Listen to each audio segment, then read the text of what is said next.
দেখো আমি জয়ের স্ত্রী, আর এটাই আমার কর্তব্য। স্ত্রী? তোমাকে যখন বরণ করে এই বাড়িতে তুলেছিলাম তখনই বলেছিলাম দিয়া আমার দিদি বেঁচে আছে আর খুব শিগগিরই আমার দিদি ফিরে আসবে, তাই এই স্ত্রী পরিচয়ে তোমার এই বাড়িতে থাকা বেশি দিন হবে না। আর তুমি জয়তাকে কতদিন চেনো বলো তো? হঠাৎ করে বিয়ে করে চলে এলে এই বাড়িতে, তোমার ইন্টেনশনটা কি? কি করার চেষ্টা করছো? কেন তুমি যখন সোমরাজকে বিয়ে করেছিলে তোমরাই বা একে অপরকে কতদিন চিনতে? তোমাদেরও তো বিয়েটা হঠাৎ করেই হয়েছিল, তাই না?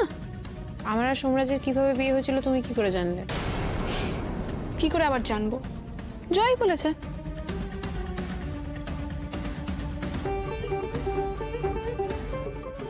কেন যে আমার বারবার ওকে এত চেনা লাগে? টিয়ার সামনে এলেই কেমন একটা, সেদিন টিয়া ছিঁড়ে বানালো, আমার মুখে জোর করে এক চামচ ঢুকিয়ে দিয়েছিল, রাগের মাথায় নোটিস করিনি। একটু খেয়ে বলো তো কেমন হয়েছে। আমি কিছু খেতে পারবো না। কিন্তু চিড়ের পোলাওটা একদম দিদির হাতের চিড়ের পোলাওয়ের মতো খেতে হয়েছিল। দিদির সঙ্গে কেন যে টিয়ার মিল খুঁজে পাই আমি বারবার। সেই চিড়ের পোলাও, সেই টেস্ট, একই কথাবার্তার ধরন। এমনকি সোমরাজ আর আমার বিয়ে কি করে হয়েছিল সেটা পর্যন্ত টিয়া জানে।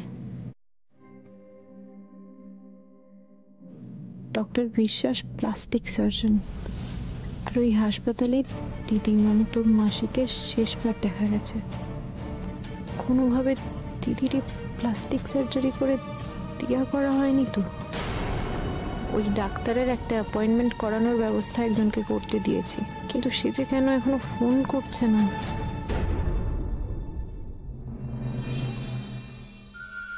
দিদি, হ্যাঁ হ্যাঁ দাও দাও দাও, ধরো ধরো ধরো। আস্তে আস্তে। হ্যালো, হ্যাঁ কাজ হয়ে গেছে? হ্যাঁ আসছি, আমি আসছি। কেন সোমরাজ বেরোতে হবে? তোমাকে বললাম না ইম্পর্টেন্ট কাজটা আছে। হ্যাঁ মা একটু ধরো ধরো। মা আমাদের একটু বেরোতে হবে, আমি আর সোমরাজ একটু বেরোবো। এই তো এলি, আবার কোথায়? একটু দরকার আছে, দরকার আছে, খুব দরকার আছে। চলে আসবে তাড়াতাড়ি। সাবধান। হ্যাঁ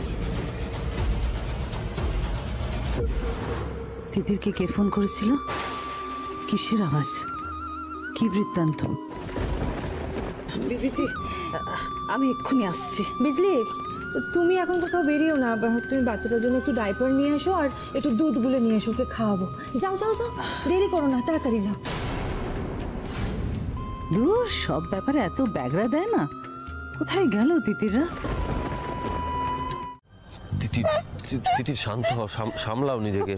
আমি ভাবতে পারছি না সোমরাজ, আমি আমার দিদিকে খুঁজে পেয়েছি ফাইনালি। আমার দিদিকে আমি খুঁজে পেয়েছি। টিয়াই আমার দিদি তো। আমার প্রথম দিন থেকে সন্দেহ হয়েছিল। দেখো সব হিসেব মিলে যাচ্ছে। দোলের দিন থেকে দিদি মিসিং, আর দোলের পরেই অপারেশন হয়েছে। আমার প্রথম দিন থেকে সন্দেহ হয়েছিল। ওই দিয়া যখন প্রথমবার এসেছিল না, রুমালটা পড়ে গিয়েছিল, আমি যখন ওর হাতে রুমালটা তুলে দিলাম, এটা আপনার? ও হ্যাঁ, আমার গায়ে কিরকম একটা কারেন্ট খেলে গিয়েছিল। তারপর ও চিড়ের পোলাও বানালো, আমাকে জোর করে খাইয়ে দিয়েছিল। তখন আমার বারবার ওর সামনে দাঁড়িয়ে মনে হচ্ছে আমার খুব চেনা কেউ। তাও চিনতে পারলাম না। দেখো আমার দিদিকে চিনতে পারলাম না, ও আমায় চিনতে পারলো না। আমরা এক হাতটা এক প্রাণ, তাও কেন চিনতে পারলাম না বলো তো? তুমি দিদি প্লিজ এখন একটু শান্ত হও, এরকম করো না, একটু শান্ত হও। আমি বুঝতেই পারছি না আমি হাসবো না কাঁদবো, আমার কি করা উচিত আমি কিচ্ছু বুঝতে পারছি না। দেখো দেখো দিদির এই সব প্রশ্নের উত্তর আমার মনে হয় একজন দিতে পারে, সেটা হচ্ছে দোয়েল। কিন্তু আমার কাছে একটা জিনিস পরিষ্কার নয়, আমি ধরে নিলাম দোয়েলের অ্যাক্সিডেন্টই হয়েছে। যদি অ্যাক্সিডেন্টই হয়ে থাকে তাহলে মালিনী ব্যানার্জি কেন এত পয়সা খরচ করে দোয়েলের অপারেশন করবে? আমি তো সেটা বুঝতে পারছি না। এক্স্যাক্টলি, মালিনী ব্যানার্জি কোনো রকম ভাবে দিদির প্লাস্টিক সার্জারি করে দিদিকে আমাদের এগেইনস্টে ইউজ করতে চাইনি তো। তুমি কিন্তু হিসেব মিলছে না জানো তো। মালিনী ব্যানার্জি যদি মুখটা চেঞ্জও করিয়ে দেয় তাহলে মানুষটাকে চেঞ্জ করলো কি করে? দিদি বেঁচে আছে অথচ আমাকে একবার বললো না কিছু। আমার কাছে আরেকটা জিনিসও পরিষ্কার নয়, দোয়েল দিয়া সেজে কেন এই বাড়িতে এলো? মানে দোয়েল দিয়া সেজে কেনই বা জয়কে বিয়ে করলো? বুঝতে পারছি না সোমরাজ, এই সব কিছু না খুব খুব ঘোরালো বিষয়। আমি একটা জিনিস বুঝতে পারছি, টিয়ার সঙ্গে মালিনী ব্যানার্জি যোগাযোগ আছে, কিন্তু মালিনী ব্যানার্জি কোথায়? এই প্রশ্নের উত্তর একমাত্র দিয়াই দিতে পারবে। দিয়াকে জিজ্ঞেস করলেই সবটা পরিষ্কার হবে। আর এক মুহূর্ত সময় নষ্ট করা যাবে না সোমরাজ, চলো এক্ষুনি দিদির কাছে যাবো। চল চল চল চল। কি হচ্ছে কাঁদে না, মা তো গেছে মাসির কাছে, এক্ষুনি চলে আসবে, তারপরেই তোমায় কোলে নেবে। তুমি আমাকে মা বলে ডাকো, আমাকে মা বলে ডাকো, আমাকে মা বলে ডাকো একবার। কি হয়েছে? আমাকে মা বলে ডাকছে না কেন? ডাক না, আমার মা বলে ডাক। তিতির, ওর তো বয়স হয়নি মা বলে ডাকার। আমাকে মা বলে ডাকছে না, দিদি আমায় অভিশাপ দিয়েছে সোমরাজ। ও আমায় কোনোদিনও মা বলে ডাকবে না, আমি নাকি ওর মা ডাক কোনোদিনও শুনতে পাবো না। দিদি ভাবছে যে আমি নাকি সব করেছি, আমি দিদিকে মারার চেষ্টা করেছি, আমি দিদির সন্তানকে মেরেছি, আমি জয়দার সঙ্গে দিদির সম্পর্ক খারাপ করেছি, সবকিছু আমি করেছি। আর আমি যখন একটা কথা বলতে গেলাম তখন দিদি আমার গায়ে হাত তুললো। দিদি সব ভুলে গেছে সোমরাজ, দিদি কিচ্ছু মনে নেই, দিদিকে মালিনী ব্যানার্জি ভুল বুঝিয়ে রেখেছে, আমার গায়ে হাত তুললো আমার দিদি। শোনো তুমি আমাকে দাও, আমাকে দাও, ওকে দাও আমার কাছে, আমার কাছে দাও, আমার কাছে দাও, আস্তে আস্তে আস্তে আস্তে দাও, আমাকে দাও। তুমি একটু শান্ত হও। দেখো তুমি তো বুঝতে পারছো দোয়েল এখন স্বাভাবিক অবস্থায় নেই, ওর মানসিক স্থিতি ঠিক নেই, সেই জন্যই ও এরকম কাজকর্ম করছে। এগুলো তো তোমাকে বুঝতে হবে, বলো। তুমি একটু সময় দাও দিদি, দেখবে সব ঠিক হয়ে যাবে। তুমি এরকম করো না প্লিজ, একটু শান্ত হও, এরকম করো না। এত তুমি এত মাথা গরম করো না, এরকম পাজল হয়ে যাও না, সবটা ঠিক হবে। করছি না সোমরাজ, আমি মাথা গরম করছি না, কিন্তু আমি দিদিকে কি করে এই অবস্থা থেকে বের করবো বলো তো? দিদির কিচ্ছু মনে নেই, দিদি পুরো মালিনী ব্যানার্জির হাতের মুঠোয়।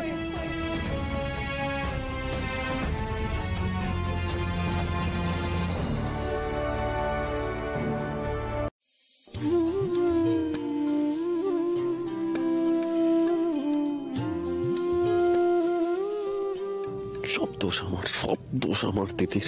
ওই মালিনী ব্যানার্জিকে আমি একদিন বিশ্বাস করেছিলাম, আর ঠিক সেই কারণের জন্যই আজ তার মাসুল গুনতে হচ্ছে আমার স্ত্রী, সন্তান, গোটা পরিবারকে। ছি ছি ছি ছি ছি।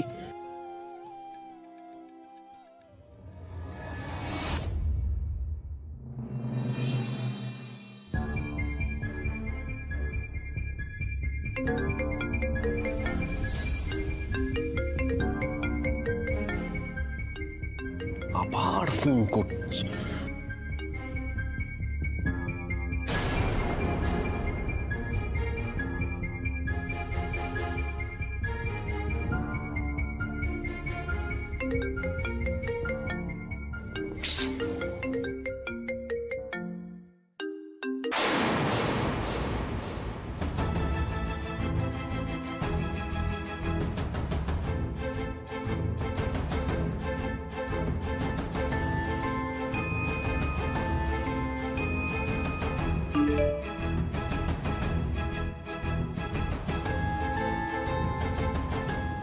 মেসেজ করছে আবার। আমার ফোনটা একবার রিসিভ করো, যদি রিসিভ না করো তাহলে আমি তোমার বউকে ফোন করতে বাধ্য হব। আমি এটা কি? না না না না, দিদিরকে এসবের মধ্যে ইনভলভ করা যাবে না। বেচারার এমনিতেই খুব ধকল যাচ্ছে, আমাকেই কথা বলতে হবে।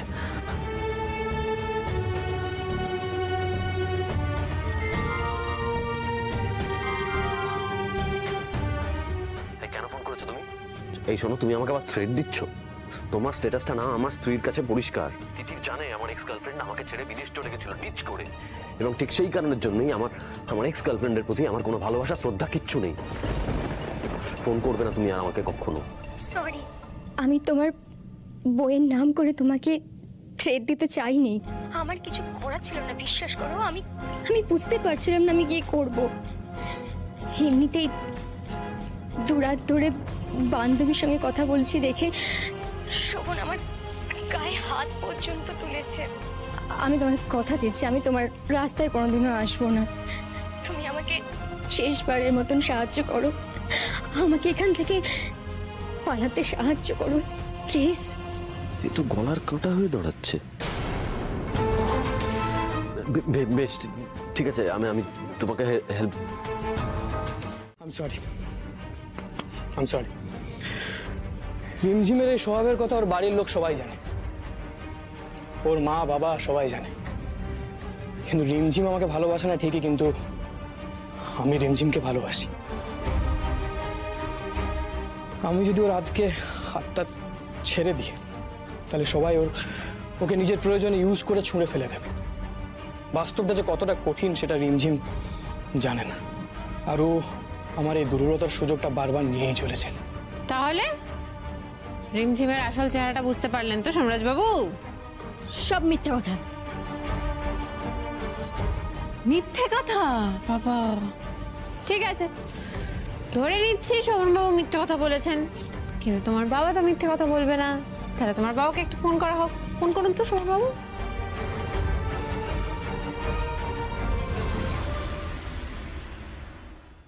বলো শোভন, আমার মেয়ে আবার কোনো অঘটন ঘটায়নি তো? না না, অঘটন ঘটাতে যাচ্ছিল। আপনার কয়টা প্রশ্ন করার আছে। বলছি, আপনি রিমঝিমকে কেন বিদেশে পাঠিয়েছিলেন বলুন তো? আপনি নাকি রিমঝিম আর ওর প্রাক্তন প্রেমিকের সম্পর্কটা মেনে নেননি। আবার আপনি নাকি এটাও বলেছিলেন ওখানে গিয়ে যদি ও পূর্ব প্রেমিকের সাথে সম্পর্ক রাখে তাহলে নাকি আপনি ওই ছেলেটার কোনো ক্ষতি করে দেবেন। এসব আবার কি কথা? হ্যাঁ, রিমঝিম যখন বিদেশ যাচ্ছিল আমি তো ওকে টাকা পয়সা দিয়েছি, এবং ও একটি ছেলের সঙ্গে সম্পর্কে জড়িয়েছে তার আভাস পেয়ে আমি বলেছিলাম যে তুই ছেলেটাকে ছেড়ে চলে যাবি। ও আমাকে বলল কেরিয়ার আগে। তারপর ওর কাছে আমি অনেকবার জানতে চেয়েছি, ও বলেছে আমি বিদেশে এসেছি বলে ছেলেটি জেলাস হয়ে আমার সঙ্গে ব্রেকআপ করেছে। বাবা, একটা মেয়ে একটা ছেলেকে ছাপিয়ে গেছে বিদেশে পড়তে এসে, এই সমস্ত সে হজম করতে পারেনি। কিন্তু শোভন, এতদিন পর তুমি এসব কথা জানতে চাইছো? কিছু না, আপনাকে পরে সবকিছু খুলে বলবো, এখন রাখছি।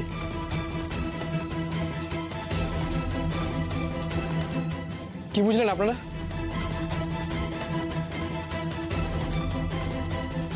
দেখলেন সোমরাজবাবু, সব সত্যিটা।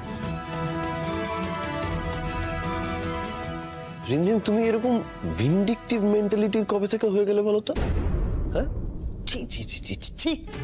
আমি তোমাকে ইন্সপায়ার করেছিলাম বিদেশ যাওয়ার জন্য। আমি বলেছিলাম তোমার সমস্ত হেল্প আমি করব তোমাকে। তুমি কি করলে? তুমি সমস্ত হেল্প নিলে আমার কাছ থেকে, নিয়ে আমাকে জাস্ট ইউজ করে চলে গেলে বিদেশে। এটার আশায় ওখানে হয়তো তুমি আরো কোনো ভালো ছেলেকে পাবে, এবং তুমি চলে যাওয়ার পর আমি এই পৃথিবীর সমস্ত মেয়েকে ঘেন্না করতে শুরু করলাম। সোমবাবু আর চিঠি, তোমাদের কি মনে হয় এই ধরনের মেয়েদের জন্যই সমস্ত মেয়েদের বদনাম হয়, তাই না? হ্যাঁ, হয় না? একটা সিক্রেট মিশনে ছিলাম হিরোইন, তাই ফোনটা ধরতে পারিনি। বলো। বুঝতে পেরেছি, এদিকে জল তো অনেক দূর গড়িয়ে গেছে। মালিনী ব্যানার্জিকে তো অ্যাজ সুন অ্যাজ পসিবল খুঁজে বের করতে হবে, আর দিদিকে খুঁজে পেয়েছি। পেয়ে গেছো দোয়েলকে? তিতির কেন বলছে ও আমাকে ওর চেনা চেনা লাগছে? কেন বলছে যে আমার চেহারাটা পাল্টে গেছে কিন্তু আমার মনটা একই আছে? ও তো বলছে তুমি আমাকে সব ভুল বুঝিয়েছো। কেন বলছে ও এগুলো? ওর মধ্যে এত কনফিডেন্স আসছে কোথা থেকে? বাবা, তিতির কি করে জানতে পারলো এটা দোয়েল? হেবি বুদ্ধি তো, ঠিক জায়গায় এসে ঢিলটা মেরেছে। কি করে মারলো? মিথ্যে কথা, ডাহা মিথ্যে কথা। তিতির যা যা বলছে সব মিথ্যেও ফাঁদ পাচ্ছে। ওর একটা কথাও বিশ্বাস করো না, ও খুব ডেঞ্জারাস মেয়ে। আমি তোমাকে যা যা বলেছি সেগুলি সত্যি, বিশ্বাস করো। আমি যা বলেছি সেটাই সত্যি। আর তুমি গুণাক্ষরে তিতিরকে বলতে যাবে না যে মালিনী ব্যানার্জি কোথায়, ঠিক আছে তো?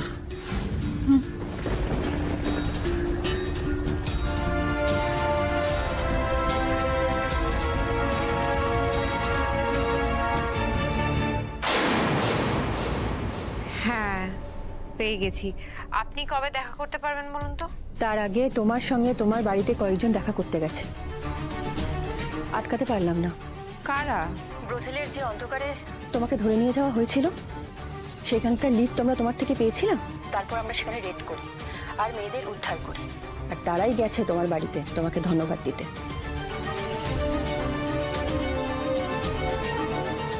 তিতির আছো? তিতির কারা যেন ডাকলো তোমাকে না? কারা বলো তো? আমি ফিরে আসার পর বহুবার চেষ্টা করেছি তোমাকে যোগাযোগ করার, কিন্তু আমি জানতাম না কিভাবে তোমায় যোগাযোগ করব। কিন্তু আজকে তোমরা ওই অন্ধকার থেকে বেরিয়ে এসেছো, আমি ভীষণ খুশি হয়েছি। আমার একটা ছোট্ট ব্যবসা আছে, আমি চেষ্টা করব ওখানে যদি তোমাদেরকে কাজে নেওয়া যায়। অভাব ঘুচিয়ে দিতে পারলে আমার আর কোনো সিক্রেট থাকবে না। আর এই অভাব যদি ঘোচাতে পারি তাহলে আর কোনো মেয়েকে কেউ বিপদে পাঠাতে পারবে না। এই বিজলি বলছি যে দুধের বোতলটা একবার নিয়ে এসো না, স্টেরিলাইজ করে। দিদির উনি কে এ বাড়িতে থাকেন? বিজলি কেন বলো তো? তুমি কি জানো তোমাকে উনি বেচতে এসেছিলেন?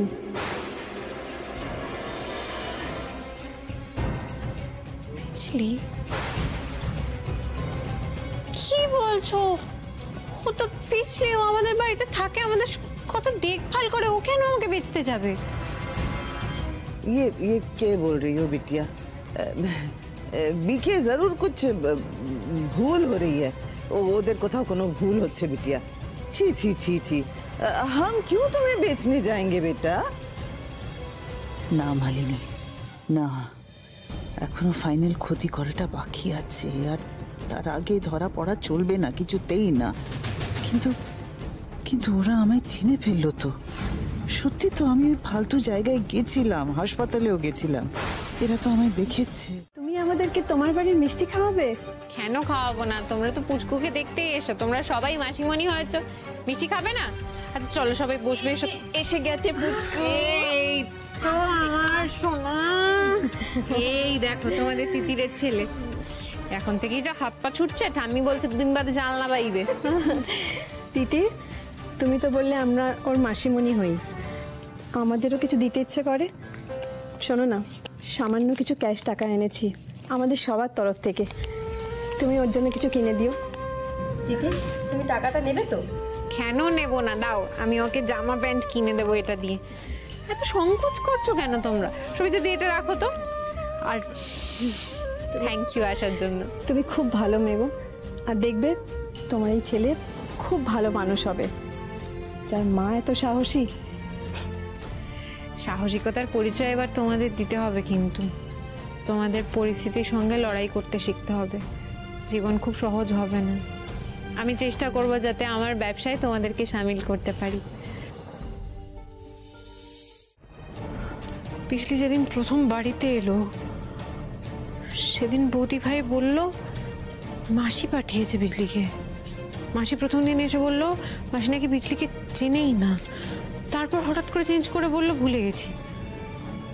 তার মানে বৌদি ভাই শিখিয়ে দেয়নি তো। এই বিজলি মালিনী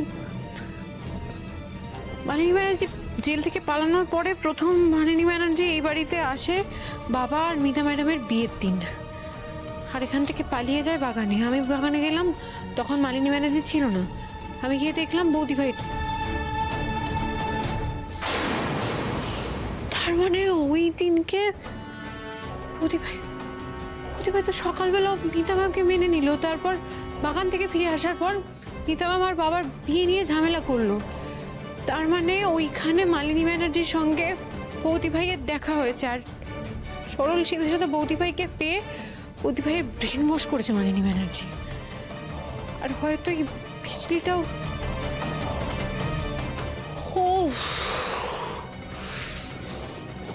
অনেক কিছু ঘটে গেছে, অনেক কিছু ঘটে গেছে, সব কিছু জানতে হবে। তাই সবার আগে বৌদি ভাইয়ের সঙ্গে কথা বলাটা খুব দরকার। এত কিছু যদি ঘটেই থাকে তাহলে কে ঘটিয়েছে, আর বিজলির কাছে এই ল্যাপটপ কেন? বৌদি ভাইয়ের সঙ্গে কথা বলতে হবে। এগুলো যদি সত্যি বিজলির হয়ে থাকে, বিজলির মতো মানুষের তো এই ল্যাপটপ, এই এআই ব্যবহার করার কথা নয়। তাহলে কে বিজলি? মালিনী ব্যানার্জির ওপর চোখ বন্ধ করে ভরসা করে থেকো না বৌদি ভাই। ওনার অন্যায়গুলোকে আর চাপা দিও না। এই ভুলের মাসুল যদি তোমার সন্তানকে গুনতে হয়, তোমার আক্ষেপের শেষ থাকবে না। কিন্তু এসব তুমি কি বলছো? কি বলতে চাইছো দিদি? বৌদি ভাই, আমি শুধু একজন মা আর একজন মায়ের কাছে আমার সন্তানের সুরক্ষা ভিক্ষে চাইছি। তুমি এটুকু দেবে আমায়? আমি কি করে? মালিনী ব্যানার্জি প্রথম দিন থেকে আমার সন্তানের ক্ষতি করার চেষ্টা করছেন। আমাকে একটা অন্ধকার জায়গায় বিক্রি করে দিয়েছিলেন, জানো তুমি? তুমি যদি আজকে স্বীকার না করো বৌদি ভাই, তুমি যদি আজকে সব সত্যিটা না বলো, তাহলে কিন্তু সারাটা জীবন আমার সন্তানের জন্য একটা থ্রেট হয়ে থাকবে মালিনী ব্যানার্জি। তুমি বলো না বৌদি ভাই, এরপরে যখন তোমার কোনো কাজে পান থেকে চুন খসবে তখন তোমারও ক্ষতি করে দেবে মালিনী ব্যানার্জি, তোমার সন্তান। আপনার ছেলের বউয়ের যে মুখ চেঞ্জ হয়েছে সেটাও তো দেখলাম উনি জানেন, তাই আমি দিয়ার ছবি, দোয়েলের ছবি সব দেখিয়েছি। কি করেছেন কি আপনি ডক্টর? আপনাকে না আমার ইচ্ছে করছে একেবারে খুন করে মেরে ফেলি। রাখুন রাখুন। তার মানে তিতির আর সোম কালকে ডক্টর বিশ্বাসের কাছে গেছিল, ছদ্মবেশে গেছিল, ওখান থেকে দোয়েলের ব্যাপারটা জেনেই ফিরেছে, ফিরে এসে দিয়ার মাথা খেয়েছে। তার মানে আন্দাজে ঢিল ছোড়েনি, শিওর হয়েই ব্যাপারটা করেছে তিতির, শিওর হয়েই করেছে। বেড়ে খেলছে তিতির, বেড়ে খেলছে। তিতির এখনো জানে না যে বিজলি আসলে মালিনী ব্যানার্জি, কিন্তু একেবারে পাক্কা খেলোয়াড়ের মতন খেলছে দেখছি তিতির। কি করব তাহলে আমি? ও বাড়িতে ফিরবো কি ফিরবো না? না না না, খেলার মাঝে মাঠ ছেড়ে পালানোর মানুষ তো মালিনী ব্যানার্জি নয়, কিছুতেই না। খেলার শেষ আমি দেখেই ছাড়বো। আর খেলা ঘোরাতে তো আমি ওস্তাদ। তিতিরের হাতে ধরা পড়ে গিয়েও রাজ্যকে বিজলি সাজিয়ে আমি খেলা ঘুরিয়ে দিয়েছিলাম না? তাহলে এবারে পারবো নাই বা কেন? আমি যাব, ব্যানার্জি বাড়িতে ফিরবো, কিন্তু এবার খালি হাতে ফিরতে পারবো না। আত্মরক্ষার সরঞ্জাম হাতে নিয়ে আমাকে ফিরতে হবে। হ্যাঁ হ্যাঁ, বিজলি আমার মা। দিদি, উনি খারাপ হোক বা ভালো, উনি তো আমার মা। বলো, উনি যখন আমার কাছে থাকতে চেয়েছেন, আমি কি করে থাকতে দিতাম না? দিদি জানো, আমি না ছোট থেকে আমি আমার মায়ের সঙ্গ কোনো দিন পাইনি। সব সময় মা পার্টি, ক্লাব, সব কিছু নিয়ে ব্যস্ত থাকতো। আর আজ যখন আমার মা আমার কাছে থাকতে চেয়েছে, আমি তাকে থাকতে দিয়েছি। দিদি, অথচ দেখো, তোমার এই মা তোমার জন্য একদিন কিন্তু খাবার বানিয়ে দিল না, তোমার পায়ে তেল মালিশ করে দিল না। এই সময় তোমার মাকে তোমার সব থেকে বেশি প্রয়োজন। আর তোমার মা আসলে কি জানো তো বৌদি ভাই, তুমি খুব ভালো, সেই জন্য বুঝতে পারছো না। তোমার এই মা এর পরবর্তীতে তোমার ক্ষতি করতেও দুবার ভাববেন না। আমি কি করবো দিদির, আমি কি করব? হ্যাঁ দিদির, আমি আমার মাকে গার্ড করেছি। তিতির बिटिया मैं थारे वास्ते लाई हूँ। बाहर जाके मोन्टा एकदम भालो हो গেছে। घर में बैठ के सब लोग खुशी खुशी एक साथ खाएंगे, तभी तो भालो লাগবে বলো, আনন্দ হবে। বাইরে আমার একা খেতে একদম ভালো লাগছিল না।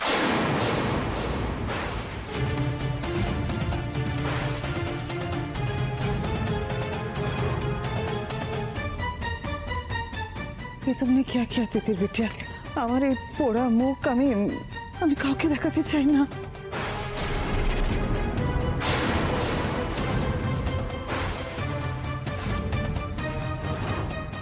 আপনার খেলা শেষ মালিনী ব্যানার্জি, ধরা পড়ে গেছে। বিজলির ঝলকানি আর চলবে না, পুলিশ আসছে।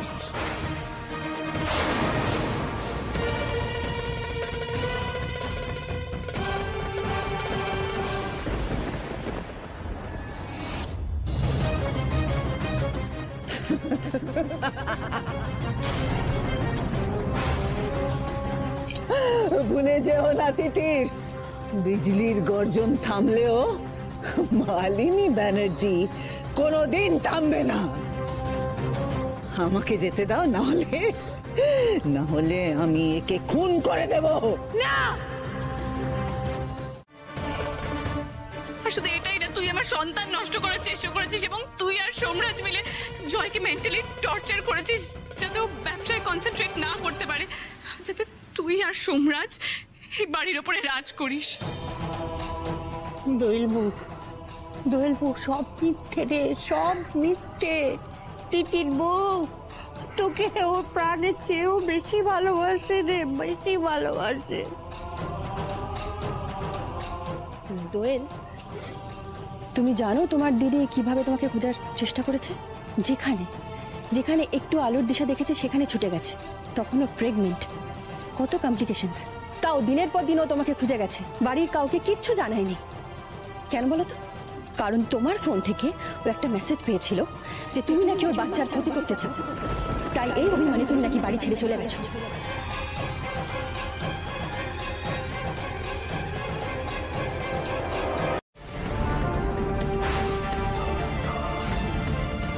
তখন দেখি যে দোয়েল বেঁচে আছে। আমি দোয়েলকে নিয়ে ওখান থেকে পালিয়ে যাই। পরে তিতির ওখানে গিয়ে খালি কবর দেখে।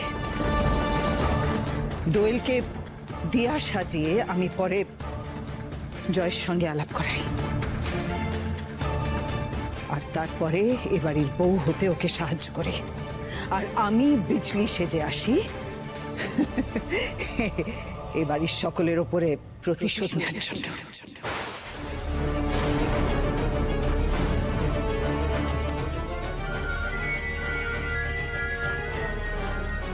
হ্যাঁ সোমরাজ, বলো, পৌঁছেছো? বৌদি ভাইয়ের কি অবস্থা? হ্যালো হ্যালো তিতির, আমরা পৌঁছে গেছি, ডক্টর আসছেন বললেন। ওদিকে কি অবস্থা আমাকে একটু বলো। পুলিশ এসে গেছে, ওটিতে নিয়ে গেলে আমাকে একবার জানিও। বেশ, ঠিক আছে। কি লাভ হলো মানিনী ব্যানার্জি? 23 বছর ধরে শুধুমাত্র মাকে হিংসা করে কি লাভ হলো বলুন তো আপনার? আপনি জোর করে বাবাকে বিয়ে করলেন, কোনোদিন কিন্তু বাবা আপনাকে ভালোবাসেনি। সারাটা জীবন শুধু মায়ের শাড়ি, মায়ের বই, মায়ের ঘড়ি আগলে বেঁচে গেছে। যখন মা ফিরে এলো তখন কিন্তু বাবা আপনার কথা দ্বিতীয়বার ভাবেও নি, মায়ের কাছে চলে গেছে। কি হলো? সারাটা জীবন মাকে হিংসা করে কি লাভ হলো আপনার? ঈশ্বরের খেল দেখলেন তো মালিনী ব্যানার্জি? আমি যেই দিদিকে চারিদিকে খুঁজে বেড়ালাম, সেই দিদিকে আপনি নিজেই আমার কাছে নিয়ে চলে এলেন।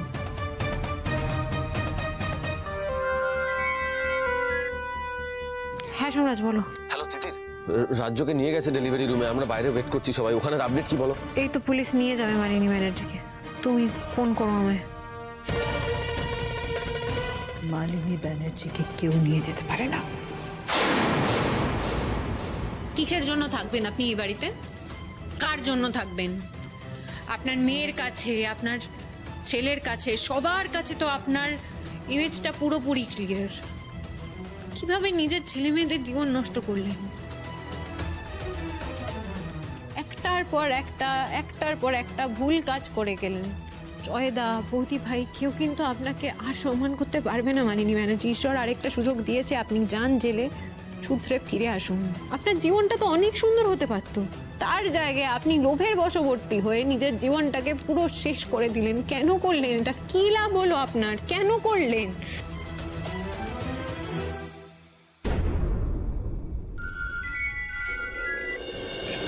হ্যাঁ সোমরাজ। তিতির রাজ্যর মেয়ে হয়েছে।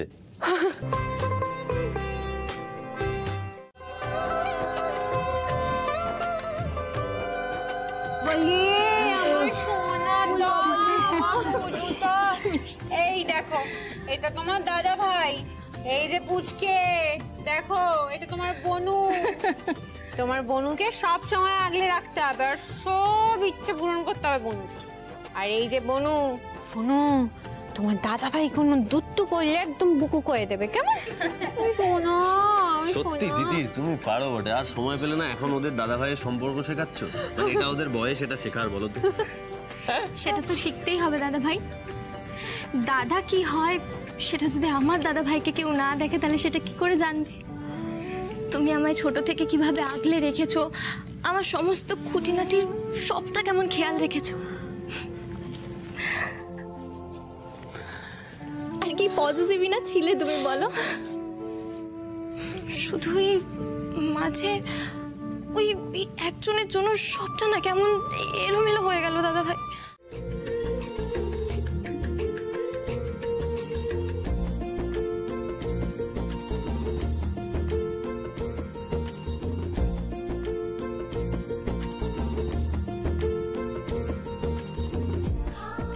বেরোনোর তো সময় হয়ে এলো, সোমরাজ এলো না এখনো।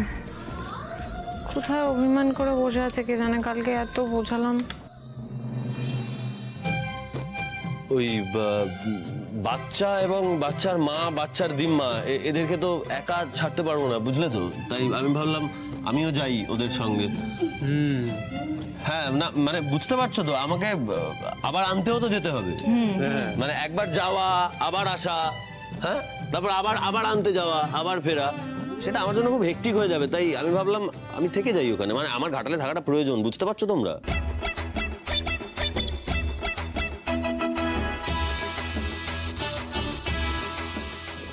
কি হলো? আমি ভুল বললাম কিছু?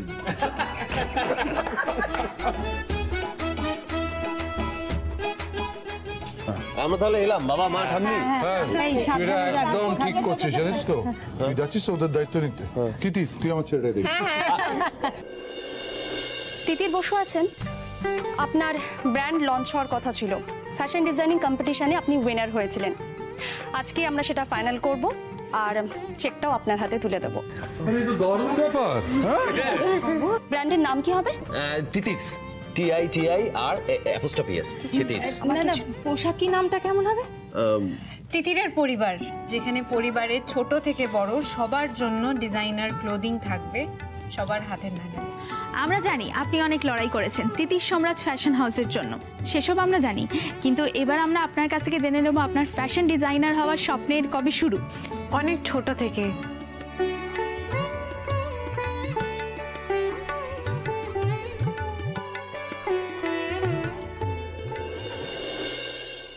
আর আমার পাশে যে সব থেকে বেশি থেকেছে, আমাকে বলতে পারেন পুশ করেছে আমার স্বপ্ন পূরণের জন্য,